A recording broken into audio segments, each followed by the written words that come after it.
Isang malakas at masayang amen. Meron po tayo ng salitang pagbasa. Ako po sa verse 1, kayo po sa verse 2, sabay-sabay po tayo sa verse 17. Verse 1, let a man so account of us as of the ministers of Christ and stewards of the mysteries of God. 2, kayo po. Moreover, steward of stewards, that a man found faithful. But with me it is a very small thing that I should be judge of you, or of man's judgment, yet I judge not mine own self. Verse 4. For I know nothing of myself, yet I am not hereby justified. But he that judges me is the Lord. Therefore judge nothing before the time, until the Lord come, who both will bring to light the hidden things of darkness, and will make manifest the counsels of the hearts, and then shall every man have praise of God. Verse 6. And his name is perfect. I am a figure, transferred to my son to Apollo. That you might learn in us that to keep men above in which written, that no one of you puff up for against another. For who maketh thee to differ from another? And what hast thou that thou didst not receive? Now if thou didst receive it, why dost thou glory as if thou hadst not received it? Verse 8. Now ye are full, now we are rich. Ye have prayed us came without us, but I would God that prayed, that we also might pray with you. For I think that God hath sent forth us the apostles last, as it were appointed to death, for we are made a spectacle unto the world, and to angels and to men. Verse 10. We are born for Christ's sake, but ye are wise in Christ. We are weak, but ye are strong. We are honorable, but ye are despised. Even unto this present hour we both hunger and thirst, and are naked, and are buffeted, and have no certain dwelling place. Verse 12. And labor working with our own hands, being rewarded, we bless, being persecuted, we are suffering. Being defamed, we entreat, we are made as the filth of the world, and are the storing of all things unto this day. Verse 14. I write not these things to you, but as my beloved sons I warn you. For though ye have 10,000 instructors in Christ, yet have ye not many fathers, for in Christ Jesus I have begotten you through the gospel. Verse 16. Wherefore I beseech you, be followers of me. Verse 17, altogether ready read. For For this this cause cause I send unto you Timotheus, who is my beloved son, and faithful in the Lord, who shall bring you in remembrance of my grace, which being wise, as I teach everywhere in every church. Purihin po ang Diyos sa pagkabasa ng kanyang pong banal na salita. Tayo po lahat ay umuko, pumikit, tayo po ay manalangin. Dakilang Diyos na makapangyarihan po sa lahat. Muli, ako po ay nagpupuri po kami at nagpapasalamat sa inyo pong kabutihan, katapatan. Salamat sa katagumpayan po ng nakaraang anniversary. Salamat na kayo po ay nag-provide ng mga kailangan.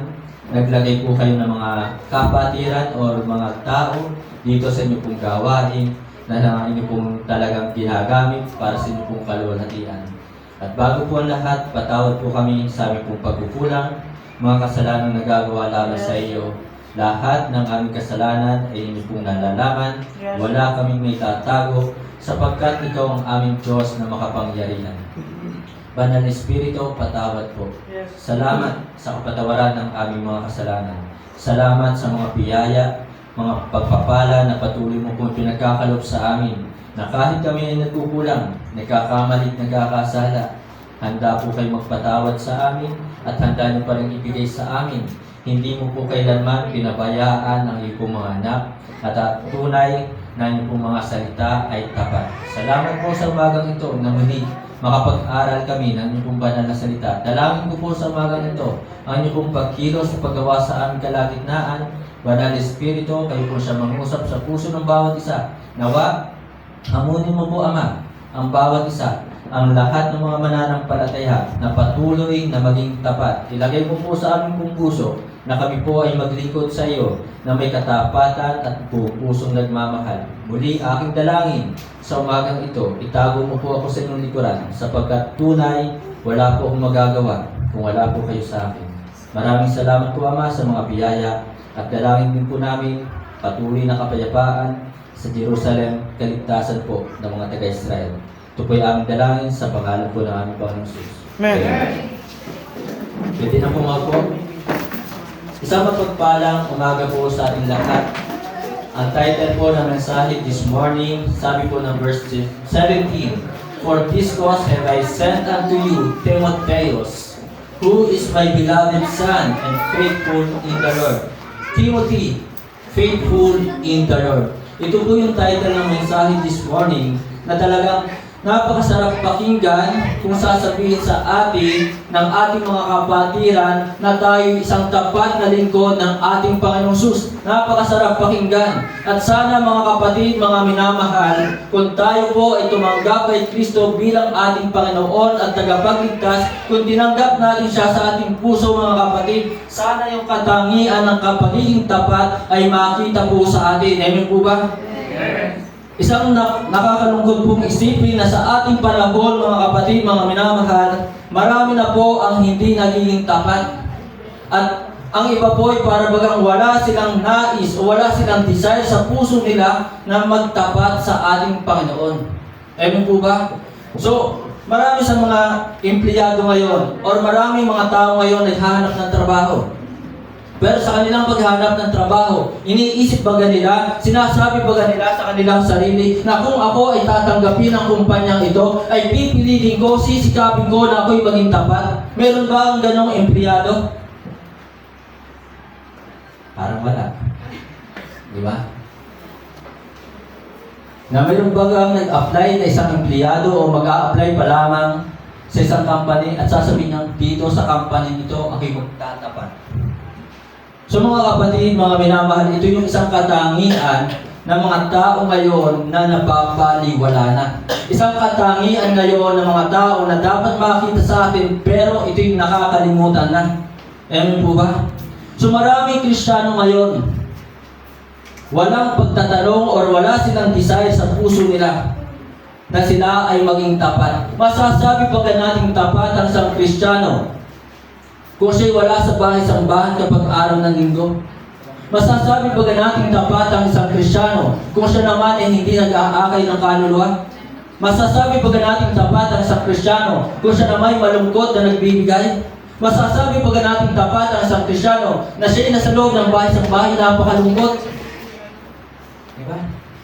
So mga kapatid, mga minamahal, Timothy, ito po yung sinasabi ng Bible, faithful in the Lord. At hindi lamang po si Timothy ang naging tapat sa Panginoon.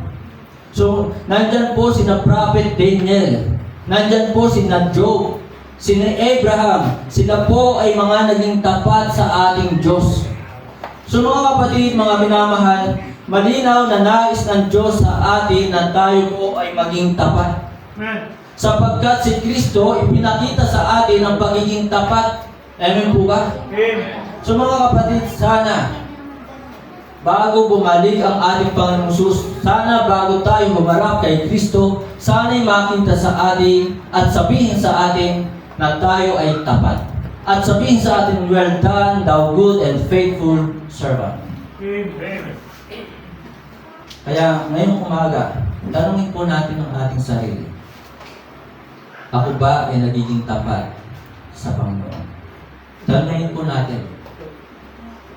Kasi talagang napakarami pong Kristiyano ngayon. Sasabihin ko na talagang maraming Kristiyano ngayon ang hindi tapat sa Panginoon.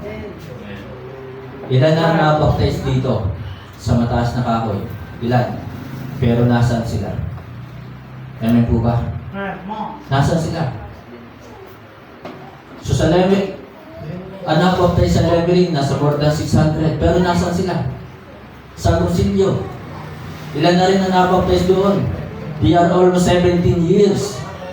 Ganoon na po sila katagal. Ang leveling for almost 35 or 36 years. Ganoon na sila katagal. Pero nasaan ang maraming nabaptize? At maaaring ang iba nga ay nasa bahay-sambahan, pero ano? Nagtatapat baga. So mga kapatid, mga minamahal, Timothy, faithful in the Lord. So this morning, mga kapatid, pag-aaralan natin, titingnan natin yung buhay ni Timothy. At bakit nasabi ni Pablo na talagang si Timothy ay tapat sa ating Panginoon, sa ating Diyos. So sana ang buhay ni Timothy, ang buhay ni na Pablo ay maging hamon sa atin upang tayo din po ay maging tapat. At lalo higit sa lahat ay tingnan natin ang buhay ni Kristo. Na talagang si Kristo sa kabila na siya'y pinahirapan, na pako sa krus, dumanak ang dugo, na uhaw, pinainom ng suka, pero si Kristo hanggang kamatayan siya ay naging tapat. Yun ang sukatan ng pagiging katapatan. Ng pagiging tapat. Na hanggang kamatayan ay talagang susundin mo ang kalooban ng Diyos. Amen po ba?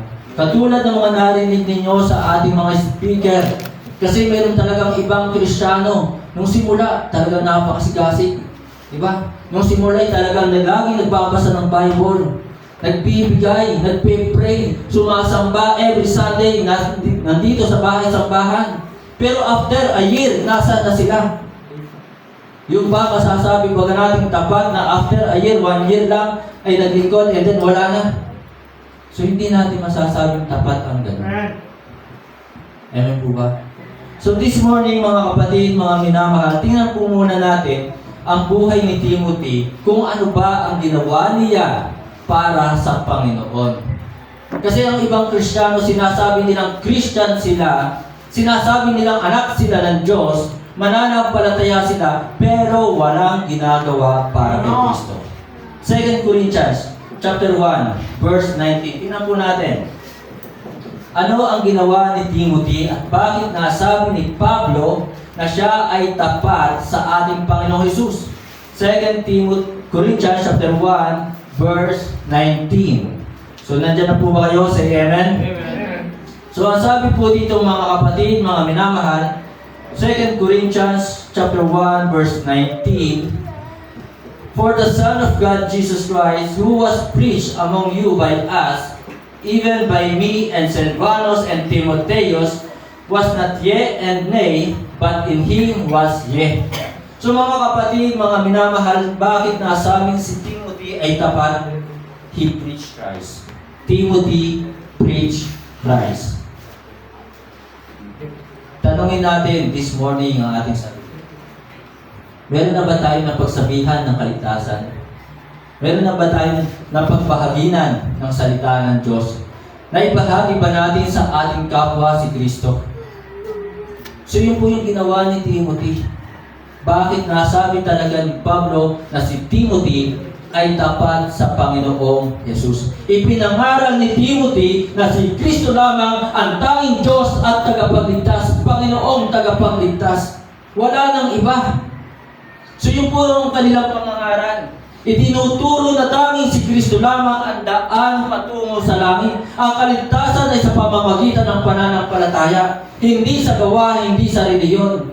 Kaya sana mga kapatid, mga minamahal, bago bumalik si Kristo, bago tayo humarap kay Kristo, sana kahit isa ay meron tayong napagsabihan na si Kristo lamang ang Panginoong tagapagligtas. Hindi ba kayo naaawa sa kalagayan ng maraming tao? Ng inyong mga kapatid, ng inyong mga kaibigan, ng inyong mga kapitbahay, na sila, kung dumating ang araw na sila ay mamatay, sila ay sa impyerno mapupunta. So mga kapatid, mga minamahal, Timothy preached Christ.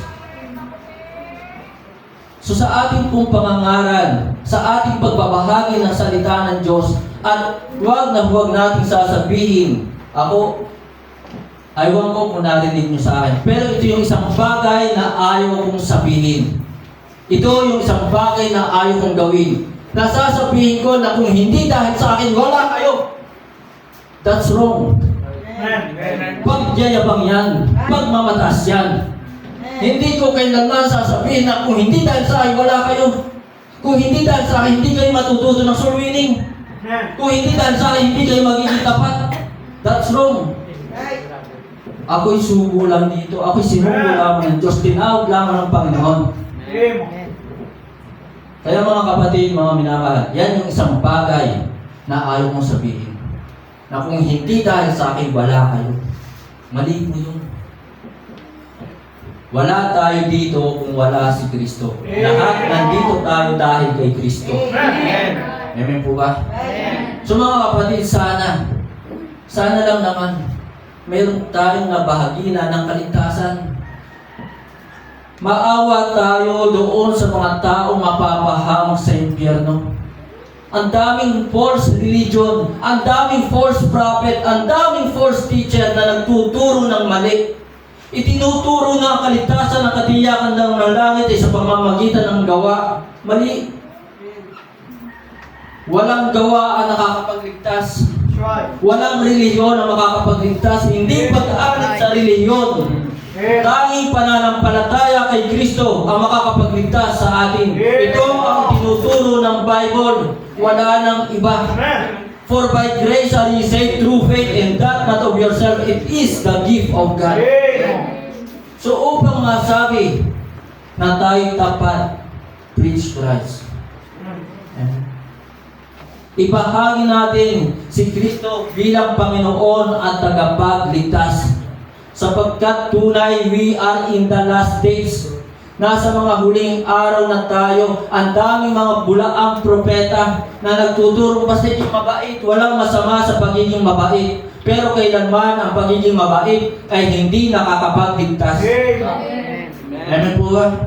At tayo bilang mga tumanggap kay Kristo, sana'y makita sa atin ang pagiging tapat na hindi na tayo magsisinungaling, hindi tayo magnanakaw. Amen po ba? Walang Kristiyano dapat magnakaw.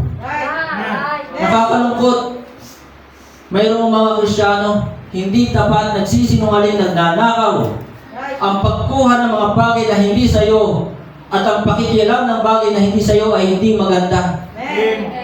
So mga kapatid, mga minamahal, preach Christ. Ibahagi po natin si Kristo.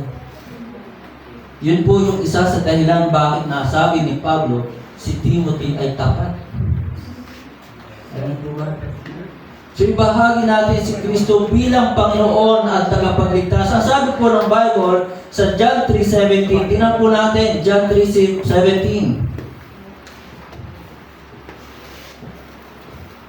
Mag-ingat po tayo sa mga maling turo. Wala pong ibang itinuturo ang Bible at ito rin lamang ang aking ibabahagi sa inyo na tanging si Kristo lamang ang tagapagligtas. John 3:17, for God sent not His Son into the world to condemn the world, but that the world through Him might be saved. Upang sa pamamagitan ni Kristo, ang mundo, ang mga tao ay maligtas. So malinaw, si Kristo ang tagapagligtas, hindi gawa, hindi relihiyon. At ituro po natin, ibahagi po natin, ang kaligtasan kailanman ay hindi nawawala. Amen. So, lahat tayo gusto natin ng insurance. Diba? Lahat tayo gusto natin meron tayong katiyakan. Pero bakit napakarami na mga sumasama doon sa walang katiyakan? At bakit napakarami na sumasama doon na talagang nawawala ang kaligtasan? Kailanman, once saved, always saved. Amen. Sapagkat kung mawawala ang kaligtasan, kung titingnan natin ang isang philosophy, di ba? Ibig sabihin, kung mawawala ang kaligtasan, mawawala ng kabuluhan ang pagkapako, pagkamatay, pagkalibing, at muling pagkabuhay ni Kristo. So hindi po yung dapat mawala ng kabuluhan, hindi yung mawawala ng kabuluhan. Amen? Amen. So kung sinasabi, tinuturo ang kaligtasan ay nawawala. So ibig sabihin, winawala nila ng kabuluhan, yung kamatayan, pagkalibing, at muling pagkabuhay ni Kristo. At kung sinasabi nila, maliligtas sila ng kanilang gawa, maliligtas sila ng kanilang reliyon, ibig sabihin, winawala nila ng kabuluhan, ang kamatayan, pagkalibing, at pagkabuhay ni Kristo. Malinaw po yun. So mga kapatid, mga minamahal, preach Christ. Ibahagi natin sa ating kaibigan, sa ating kamag-anak, katrabaho, kapitbahay, ang salita ng Diyos. Ibahagi po natin na si Kristo ay tunay na Diyos. Tunay na Diyos. Si Kristo, opo, tao. Pero siya po ay Diyos na nagkatawang tao. 1 John chapter 5, verse 20. 1 John chapter 5, verse 20. And we know that the Son of Man is come. And we know that the Son of Man is come, and hath given us an understanding that we may know Him that is true, and we are in Him that is true, even in His Son Jesus Christ. This is the true God and eternal life. The true God. Nakakalungkot isipin, bakit ayaw tanggapin? At kung titingnan po natin sa Bible, kung talagang babasahin natin ang Bible at pakikinggan ang turo at mga sinabi ni Kristo, talagang doon pa lamang kay Kristo ay makikita natin, sinasabi niya, siya ay tunay na Diyos. Amen po ba? This is the true God. Napakalinaw naman. Maliwanag pa sa sikat ng araw. Amen po ba? Amen. So, subalit nakakalungkot, napakarami ng nadadayat, naloloko, nai-scam. So, napakarami ang hindi naniniwala na si Kristo ay tunay na Diyos. Nandyan ang mga atheists, nandyan ang mga Jehovah's Witnesses, nandyan ang mga INC, Iglesia ni Kristo. Ang kanilang paniniwala kay Kristo yung tao lang. Pero malinaw po, this is the true God and eternal life. Maaring sa iba ay Diyos si Kristo, pero bukod doon kay Kristo ay marami silang dinodiyos. Amen po ba? Maaring sa iba, tanggap nila si Kristo yung tunay na Diyos. Pero ang nakakalungkot, marami silang dinodiyos. Alin yun? Roman Catholic. Diba? Para sa kanila ay Diyos si Maria. So, sino ba? Ang dami nilang dinodiyos. So, yun po yung nakakalungkot. Iisa lamang ang Diyos. Mga kapatid, mga minamahal. So, ipangaral po natin, yan po yung ginawa po ni Timothy, he preached Christ. Kung bakit sinabi ni Pablo na talagang si Timothy ay faithful in the Lord, tapat sa Panginoon. So mga kapatid, mga minamahal, at ipinangaral din po nila na talagang si Kristo, the true founder. I will tell you this, mga kapatid, if you are belong in the church that have a human founder, I will tell you this, that you are in the wrong denominations, that you are in the wrong church. Kung ikaw ay nasa isang iglesia na mayroong taong pundasyon or ang nagtatagli isang tao, ikaw ay nabibilang sa maling katuruan. Ikaw ay nabibilang sa maling church. So dito mga kapatid, mga minamahal, wala tayong ibang tinataas, wala tayong ibang kinikilala, wala tayong kinikilalang founder of the church, kundi si Kristo lamang. Matthew chapter 16 verse 18, and I say also unto thee that thou art Peter, and upon this rock I will build my church. I will build. So yun po ang sabi ni Kristo. Itatayo ko ang aking iglesia. Not religion. Ang itinayo ni Kristo ay iglesia, not religion. Grupo ng mananampalataya. I will build my church, and the gates of hell shall not prevail against it. Kailanman ang church na itinatag ni Kristo ay hindi nawala. Amen po ba? And the gates of hell shall not prevail against it. Ay meron nagtuturo na wala daw. Lumubog daw at biglang sumulpot na parang kabuti. That's wrong. Mali po yun. Kailanman hindi po nawala ang iglesyang itinatag ni Kristo. So he preached Christ. Ito yung isang dahilan bakit sinabi ni Pablo, Timothy is a faithful in the Lord. A faithful man in the Lord. So sana habang tayo po ay tumatagal ng Kristyano, sa halip na tayo mag-TikTok, di ba? Sa halip na tayo ay mag-TikTok at kung ano-anong gawin sa mga cellphone, sana ibinabahagi natin sa social media, sa Facebook, na talagang si Kristo ay tunay na Diyos. Nakakalungkot ang ibang Kristyano, wala nang ibang alam gawin kundi mag-TikTok sa kanilang buhay. Yan ba ay kapakipakinabang sa Diyos? Yan ba ay makakapagbigay kaluwalhatian sa Diyos? At habang Kristiyano, nagtitiktok na nga, abay nagbe-bake pa, pinapakita pa talaga na sila'y nagbe-bake. So sana walang Kristiyanong mag-bake. Sana walang makitang Kristiyanong nagbe-bake. Alam naman natin, wala naman yung ibubungang maganda sa katawan ng tao. Gumagasto sila sa mga walang kwentang bagay, pero hindi makapagbigay sa gawain ng Panginoon. So mga kapatid, mga minamahal, sana kung tayo may nakitang Kristiyanong ganyan, sana yung ating turuan, aralan natin, sabihin natin, sawayin natin sila, mali ang ginagawa mo. Amen po ba? So napakaraming Kristiyano ngayon ang hindi tapat. Pinabayaan ang gawain ni Kristo. Nag-pray na magkaroon ng trabaho. At nung nagkaroon ng trabaho, nasaan na sila? Mas mahalaga na ngayon ang trabaho kaysa sa kay Kristo. Mas mahalaga na ang trabaho kaysa sa gawain ni Kristo. Diba? So sana para tayo maging tapat, kung magkaroon man tayo ng trabaho, huwag nating pabayaan ang gawain ni Kristo. Sana'y makita pa rin tayo dito sa kanyang bahay-sambahan. Ito ang nais ng Diyos. Amen po ba? So mga kapatid, mga minamahal, Timothy, preach Christ. That Christ died for our sin, buried, and on the third day, He rose again. Si Kristo ay namatay dahil sa ating mga kasalanan, nalibing at muling nabuhay.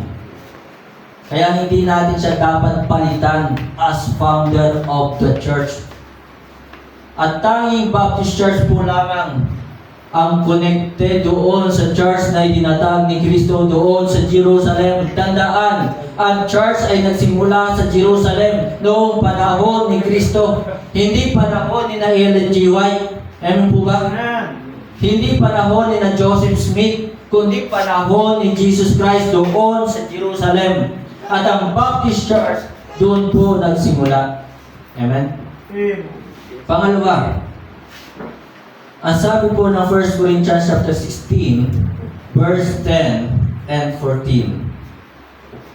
Sabi po ng 1 Corinthians 16, 10 and 14.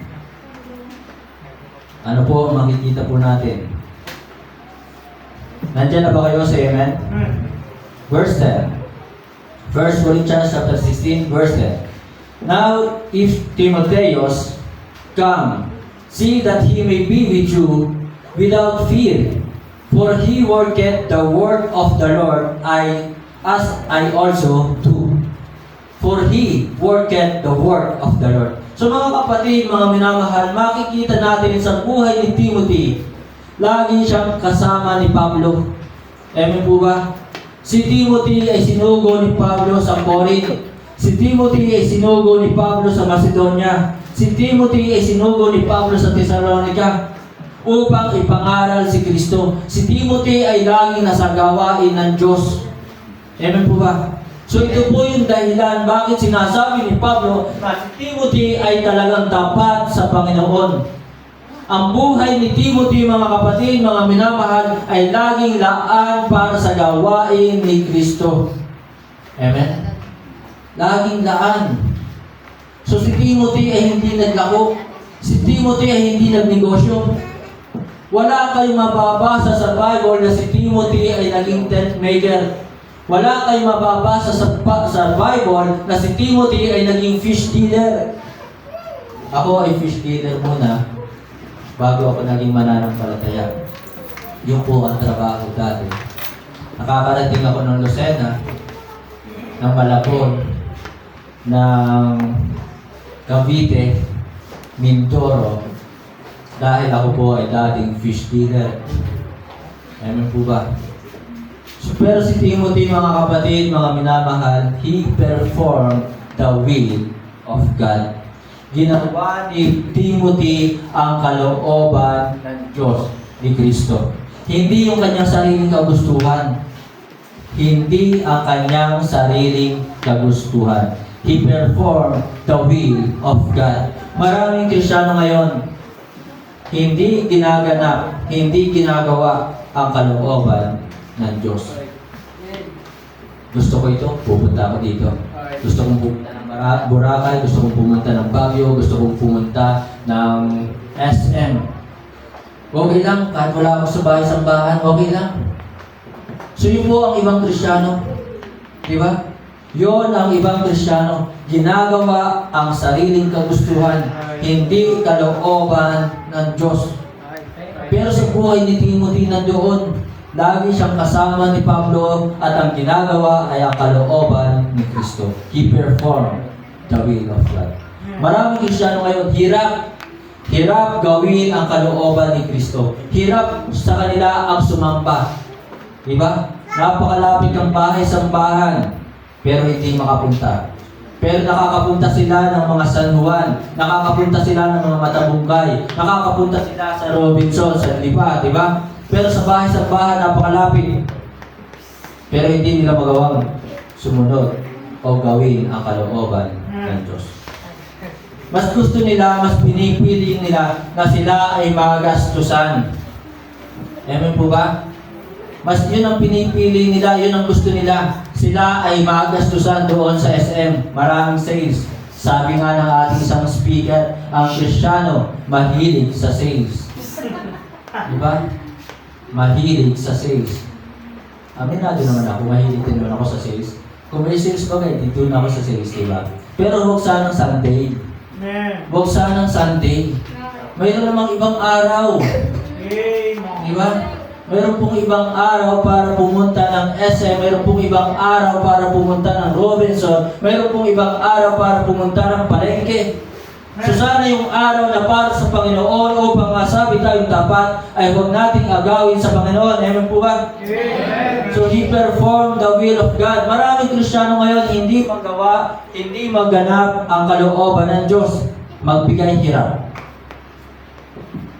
Diba? Ang magbigay ng kanilang tithes and offering, hirap sila. Kasi iniisip nila, pinagpagulang ko ito, pastor, ibibigay ko lang ba? Pinagpawisan ko ito, pastor, pinagpuyatan ko ito, tapos ibibigay ko sa gawain. Akin to! So that's wrong. Hindi yan atin. Yung tithes na yan ay hindi yan atin. Tandaan niyo po, ito ay ipinadaan lang sa ating kamay. So, bakit mahirap sa kanila magbigay? Sapagkat iniisip nilang ako ang nagpagod, ako ang nagpuyat, ako ang nagpawis. Akin ito. Pero kung iisipin nila na hindi yan sa'yo, isipin natin hindi ito atin para madali natin ibigay. Amen po ba? So, yun yung wrong attitude ng maraming Kristiyano. Iniisip nila yung tithes na ito'y akin, mali. Mga kapatid, mga minamahal, ang inyong pong tithes and offering, saan ba napupunta? Pangbayad sa bahay-sambahan, pangbayad sa ating ilaw, pangbayad sa tubig, sa mga pagkain dito, sa mga gastusin dito. Hindi nga po yung gastusin, investment po yan. Investment po yan para sa Panginoon. Ano man ang ating ibinibigay para sa Panginoon, that is what we call investment. Bakit ang ibang Kristiyano, kanina si Brother Edwin, Pastor, kasi nyo, 400 lang, tutubo ka pa. Mabilis! Mabilis magbigay kapag sa ganun na talagang may balik. Pero tandaan po natin, mga kapatid, mga minamahal, nag-i-invest tayo dito sa gawain ni Kristo, may balik din po sa atin. Hindi lamang po perang ibinabalik sa atin ng Diyos. Pamaya yan po ang ating pong topic, investment. Amen po ba? So mga kapatid, mga minamahal, sana magawa natin, maganap natin ang kalooban ni Kristo upang masabi sa atin na talagang tayo ay tapat. So iniisip kasi ng iba, bakit hindi sila makapagbigay ng kanilang tithes and offering sapagkat sinasabi nilang, Pastor, marami pa akong bayarin. Kahit marami kang bayarin, huwag mong kunin ang para sa Panginoon. Huwag natin kunin ang para sa Panginoon. Minsan sinabi ko na sa inyo, kapag hindi ako nakakapagbigay ng aking tithes, ng Sunday. At sa susunod na Sunday ay hindi pa rin ako makapagbigay. Pero sisikapin ko sa susunod na Sunday, ibibigay ko lahat. Kaya ako'y natutuwa doon sa isang speaker po natin na sinabi niya, ipinaliwanag niya yung bring ye all the tithes. Kasi ang Israel pala ay dahil nga matagal hindi sila nakakapanambahan, so ibig sabihin marami sila naging utang sa Panginoon. Marami silang tithes na hindi naibigay sa Panginoon. Kaya sinabi doon ni Malakay na bring ye all the tithes. Kaya sabi ko, ganun pala yun. So yun po yung ginagawa ko. Na kung hindi ako nakapagbigay ng tithes this Sunday, by next Sunday, ibibigay ko po yun. At kung mayroon po ako mga natanggap, let's say for example, hindi ako nakapagbigay this Sunday, and then simula ngayon, at kung mayroon ako matatanggap ngayon, hanggang sa Sabado, yun po ay aking din itatides. So doble yung magiging tithes ko. Amen po ba? So kung hindi pa ako makapagbigay, triple na. So mga kapatid, maraming Kristiyano hirap gawin talaga ang pagbibigay. Naging madali sa akin ang pagbibigay ng tithes.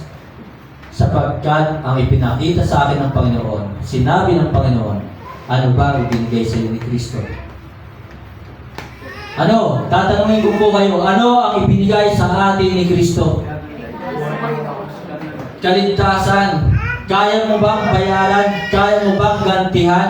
Yung kaligtasan na ikaw ay hindi na mababahang sa impyerno at ikaw ay sa langit na mapupunta? Kaya ba nating bayaran yung kaligtasan ito, yung katiyakan ng langit? No. Yung buhay na walang hanggan, ito po yung sinabi sa akin ng Panginoon. Ano ba ang ibinigay sa iyo ni Kristo? Ang sabi sa akin, buhay. Tapos yung iyong tithes, ang iyong salapi ay hindi mo may magawang ibigay kay Kristo. So yun po, kung bakit naging madali po sa akin, yun po ay nung panahon na ako po ay nandun pa sa Lemery. Nandun ako po ay nandun sa Lemery, talagang nahihirapan din ako na ibigay yung aking tithes and offering. Sapagkat sinasabi kong meron pa akong dapat bayaran. At sinasabi kong gipit pa ako ngayon. Pero nung sinabi sa akin ng Panginoon, ano ba ang ibinigay sa iyo ni Kristo? At sagot ko'y buhay. O nga naman ano, yung buhay na yun, higit pa yun sa pera. Pero salamat sa Diyos. Yun po yung pangungusap sa akin. So yun po mga kapatid, mga minamahal, Timothy, perform the will of God. So kung tayo po ay susunod, kung gagawin natin ang kalooban ng Diyos, ang sabi po ng 1 Corinthians chapter 16, verse 14, tinan po natin ang ating pong Bible sa verse 14, let all your things be done with charity. Kung gagawin natin ang kalooban ni Kristo, sana'y gawin natin na mayroong pagmamahal. Hindi yung para bagang hirap ka. Diba? Maraming ganong Kristiyano.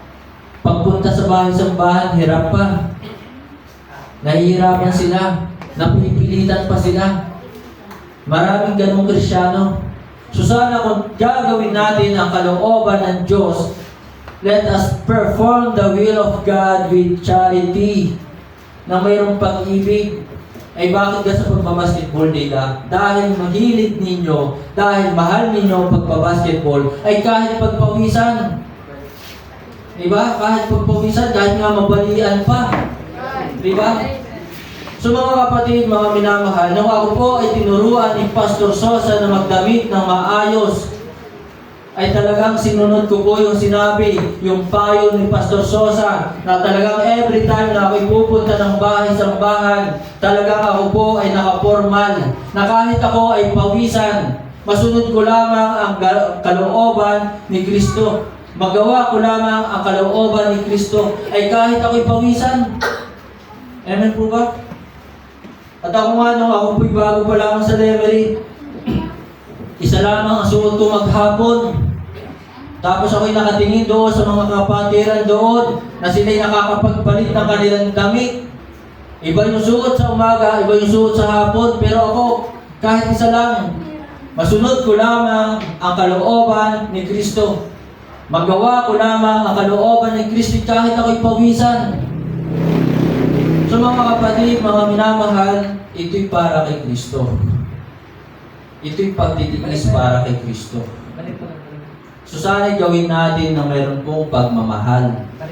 At hindi lamang po yun, let us perform the will of God with cheerfulness. Ang sabi po ng 2 Corinthians chapter 9, verse 7 and 8. Second, alam niyo po, ito pong Korintong ito ay sulat ni Pablo doon sa mga taga-Korinto, na ang mga taga-Korintong ito'y karnal. Maraming Kristiyano ngayon karnal. Ano ba yung ibig sabihin ng karnal? Yung karnal po, yung mga karnal Christian, sila po yung talagang hindi sila lumalago sa gawain ni Kristo. Sa mga carnal Christian po, ito po yung talagang gumagawa pa rin ng mga makamundong bagay. Yan po ang mga carnal Christian. Pag Sunday, para bagang banal na banal yan. Then pag Monday to Saturday, puro kalukuhan ang ginagawa. Yun ang mga carnal. Di ba? Ay, hindi naman to kita ni Pastor. Mag-vape muna ako. Di ba? Ay, hindi naman to kita ni Pastor. Tataya muna ako sa STL. Di ba? Yun po ang mga karnal. So mga kapatid, mga minamahal, ito ay sulat ni Pablo sa mga taga-Korinto na talagang karnal. At nakakalungkot sa ating panahon ngayon, mayroong mga Kristiyano, matagal na Kristiyano, pero karnal pa rin. Karnal pa rin. Para bagang doble karat po sila. Yun po yung karnal, doble karat. So sana mga kapatid, makita sa atin na tayo po ay lumalago. So 2 Corinthians chapter 9, verse 7 and 8. So let us do the will of God, let us perform the will of God with cheerfulness. Verse 7. Ang sabi po ng verse 7, every man according as he purposeth in his heart, so let him give, not grudgingly or of necessity, for God loveth a cheerful giver. God loveth a cheerful giver. So sana kung gaganapin po natin, gagawin natin ang kalooban ni Kristo, sana masaya ka. Kung nasa bahay-sambahan ka, sana masaya ka.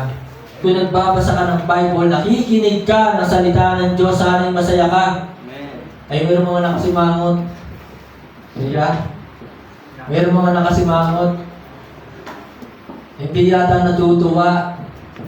So mga kapatid, mga minamahal, sana kung pakikinggan natin ang salita ng Diyos, sana masaya po tayo. Sana kung gagawin natin ang kalooban ni Kristo, sana masaya po tayo. Masaya nagbibigay, masaya umaawit.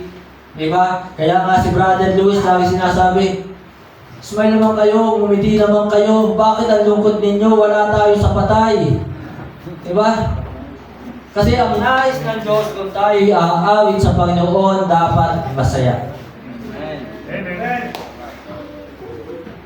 Kung tayo mag-aakay ng kaluluwa, dapat masaya. So, mga kapatid, yun po ang dahilan bakit sinabi ni Pablo, Timothy is a faithful man. Bakit si Timothy ay tapat sa Panginoon? Kasi masaya siya. Di ba? Masaya siyang gumagawa ng kalooban ni Kristo. And then mga kapatid, ang sabi po ng 2 Timothy chapter 3, tingnan po natin ang ating pong Bible. Sa 2 Timothy chapter 3, verse 14. 2 Timothy chapter 3, verse 14. Ano po sabi po dito? Yan. But continue thou in the things which thou hast learned of me, and hast been assured of, knowing of whom thou hast learned them. So mga kapatid, kung gagawin po natin ang kalooban ng Diyos with continuity. let us perform the will of God with continuity. Tuloy-tuloy. Kaya bantayan niyo po ako, tingnan niyo po ako ha. Ako po ay nagsimulang sumali sa choir. Kailan? Kung tandaan niyo ba? That's wrong. Not July. June 30. Di ba? June 30. Kaya, tingnan niyo po ha. Kapag ako'y nawala sa choir, sabihin niyo sa akin, si Pastor hindi tapat. Di ba? Tumigil na sa choir. Di ba? Okay lang po, sabihin niyo sa akin, hindi ako tapat. Wala pong problema yun. Kaya tingnan niyo po, kapag ako'y napagod na, nagsawa na ako, umawit, umalis ako sa choir, sabihin sa akin, mukhaan, harapan, Pastor, hindi ka tapat. Open review is better than secret love. Open review. Amen? Kaya mga kapatid, mga minamahal, seryosohin po natin ang ministry. So nakakailang Sunday na ako kasali sa choir kahit ako sintonado. Diba? Sintonado po ako. Okay? So ganun pa man, hindi ko po sinasabing ako po'y tapat. Okay? So baka ako'y mapahiya pagharap natin kay Kristo. So yun po mga kapatid, mga minamahal, let us perform the will of God with charity, with cheerfulness, with continuity. And then the last, 1 Thessalonians chapter 5, verse 23. 1 Thessalonians chapter 5, verse 23. Nandiyan na ba kayo? Say amen. And the very God of peace sanctify you wholly, and I pray God, your whole spirit and soul and body be preserved blameless unto the coming of our Lord Jesus Christ. So mga kapatid, mga minamahal, si Timothy, mga kapatid, bakit siya ay nasabi ni Pablo na siya ay tapat sa Panginoon? He preserved his life. He preserved his life. So ito ang nais ng Diyos sa atin. Pakaingatan, alagaan ang buhay na ito. Ilayo natin ito sa mga bagay na masama. Depart from iniquity. Abstain from all appearance of evil. Anong ginagawa ng maraming tao sa kanilang katawan? Di ba? Masasabi pa natin na sila'y tapat doon sa katawan na ipinahiram ng Diyos sa kanila? Ang katawan na ipinahiram sa kanila ng Diyos ay hindi nila matanggap at sasabihin nila, babae po ako. Ay Diyos ko. Lalaki sila pero ayaw nila magpakalalaki. At sasabihin nila, babae po ako. Diba? So kasuklam-suklam sa harapan ng Diyos. Na kung ang katawang iyan ay binigay sa iyo ng Diyos ay papaguhin mo, lalaki at gagawin mong babae. So mga kapatid, mga minamahal, let us preserve this body. Alagaan natin, ingatan natin, abstain from all appearance of evil. Depart from iniquity. At sana ang katawang ito ay huwag nating tatatuan. Huwag nating tatatuan, huwag nating papasukan ng mga usok ng sigarilyo, huwag nating papasukan ng mga alcohol. Amen? At sana ang katawang ito'y huwag nating dadalhin doon sa sugalan. Huwag nating dadalhin ang katawang ito doon sa sabungan. Huwag nating dadalhin ang katawang ito doon sa mga beer house. Amen po ba? Amen. So let us preserve this body unto the coming of our Lord Jesus Christ. Ingatan natin to. Ito ay pahiram lang sa atin. At sana mga kapatid, mga minamahal, huwag po tayong manood ng vice ganda.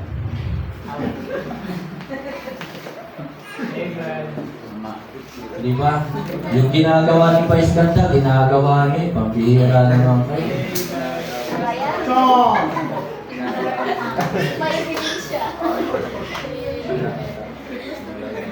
May mga lalaking naghihikaw. Diba? Babae lang po ang maghihikaw. Amen.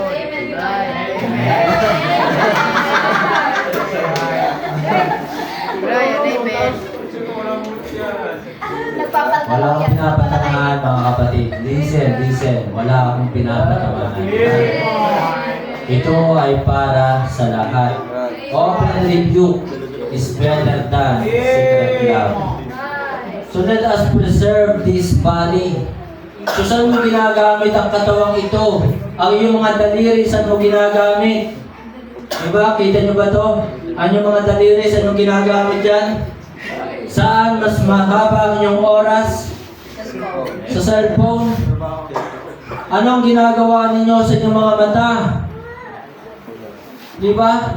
Ang inyong mga mata kung bakit lumalabo na sapagkat kayo ay sobra sa pagsiselfone.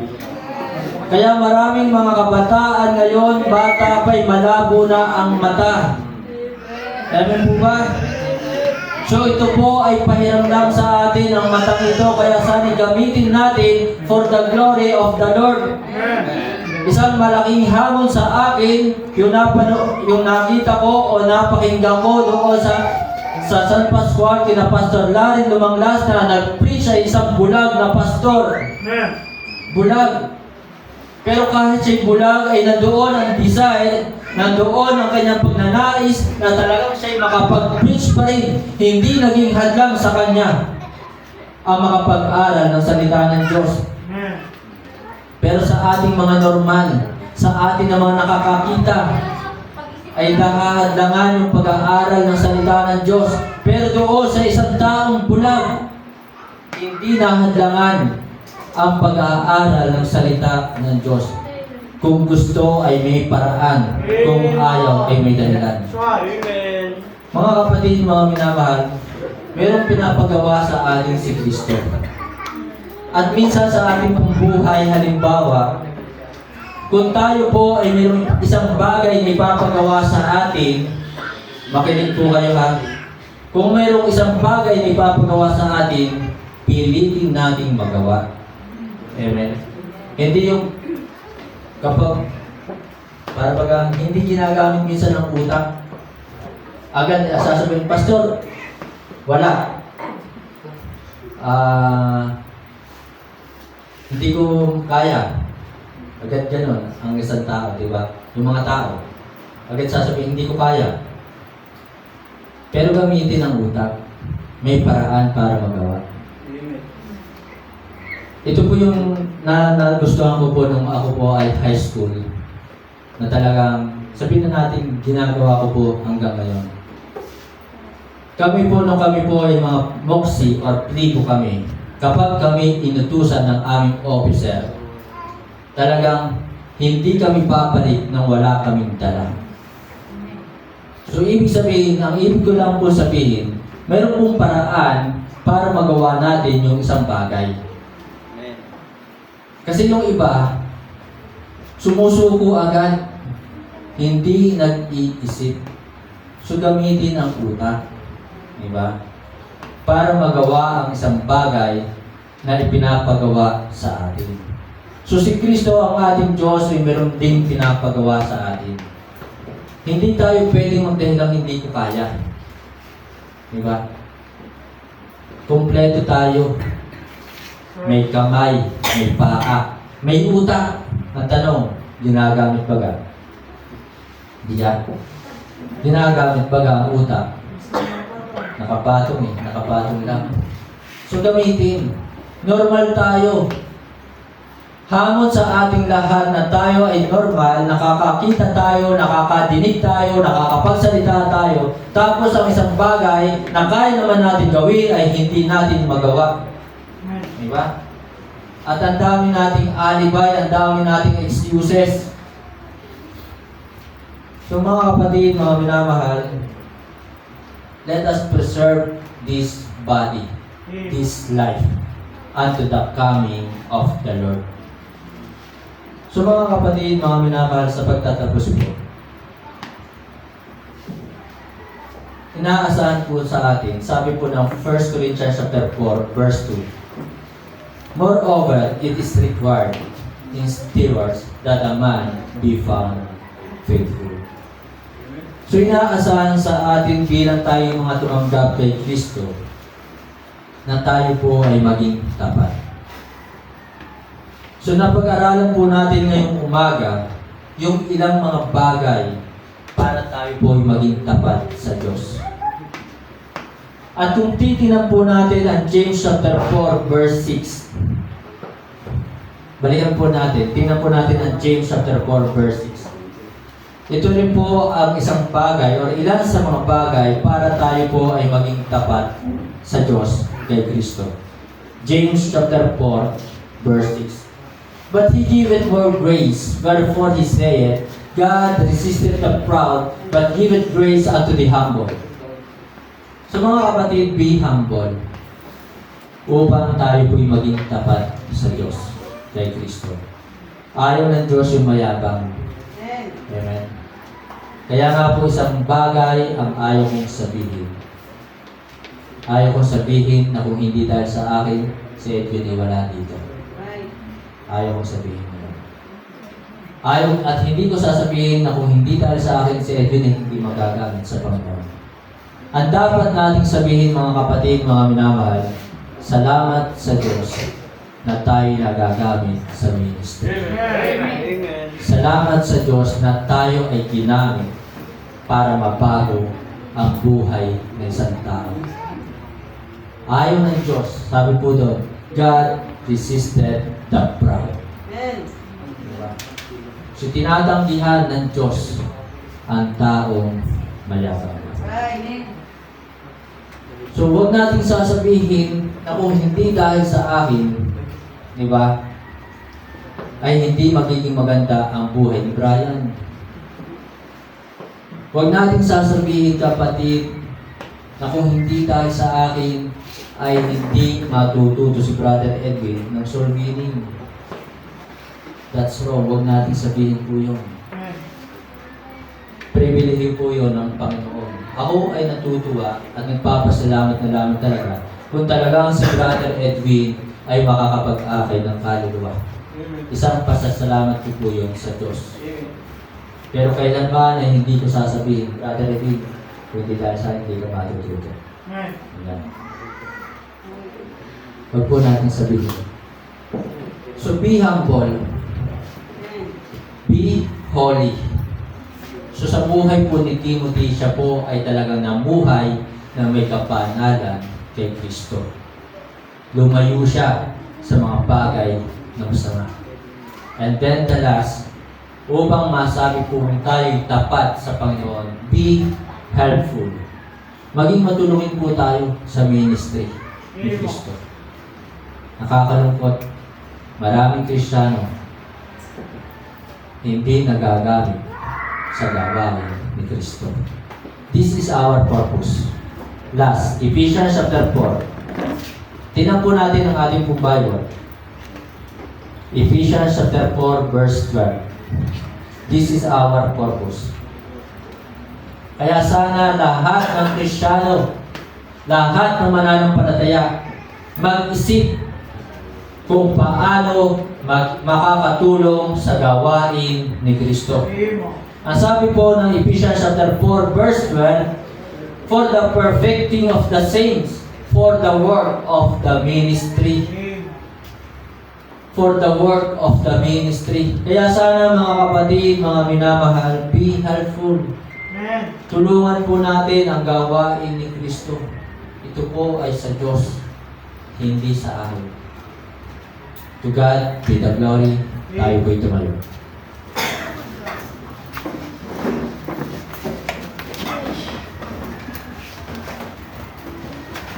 Tayo po lahat ay umuko, pumikit. Tayo po'y manalangin.